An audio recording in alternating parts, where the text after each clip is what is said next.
long-term studies, simply because they've only been on the market for about 20 years. But they've been able to do short-term studies on animals.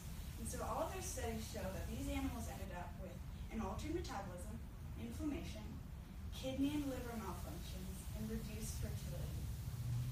One experiment was done on multiple generations of hamsters. And those hamsters showed that by the third generation, after being fed a genetically modified soy, they could only produce about half of the pups that the non-genetically modified soy group could. And so this personally to me is shocking, because if this is doing this to hamsters, what is it doing to humans? And lastly, scientists believe that the allergy spike in America in the last 20 years is directly linked to genetically modified foods, because since 1996, when GM foods were popularized, allergy symptoms have spiked, doubled, and tripled in America. And so I think a lot of us personally, at least through this journey of researching them, I ask the question of what foods am I eating that are genetically modified? Are they all by now, or is it just a small selection of them? And the FDA claims that there are only about 20 products on the market that are genetically modified as of right now. And I thought I'd bring some, considering that I figured most of you would recognize them. Here's the apple, a potato, bananas, and lastly, the little rice. And I think most of us can claim that we consume most of those on a regular basis. And so along with that list goes on with corn, soybeans, cotton, canola, alfalfa, sugar beets, peas, tomatoes, papayas, squash, salmon, yeast, honey, and lastly, we must consider all of the animals that we eat that also feed on genetically modified foods, like cows, chickens, and pigs. And so, lastly, how can we truly know that our foods are genetically modified?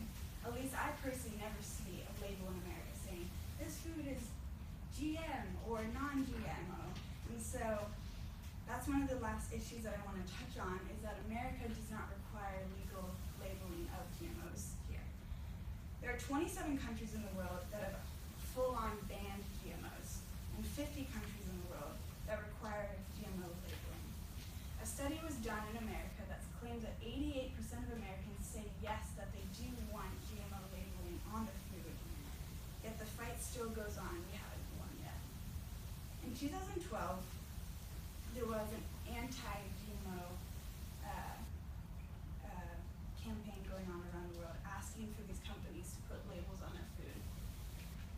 And these companies, these large chemical companies in America, like Monsanto and Ready Up, paired up with larger food companies here, like Hershey's, Campbell's, Kellogg, and they spent over $45 million fighting against GMO labeling on their foods. And then again, in 2013 and 2014, all over again, they spent millions, again, to an anti-GMO labeling ballot campaign in both Oregon and Colorado. The fight still goes on, and I do believe that we need to get this labeling on our food so at least we can be aware. And these facts shock me because it makes me ask the question of what are they hiding from us if they don't want us to know? And what's so wrong with GMOs that they're not wanting to tell us the truth? And so, I am not standing up here as either for GMOs or against them, but I want to be an advocate of truth and discover what's really going on in these foods that we're consuming daily. And so, lastly, if we do care about our lives, we must care about our health, and we must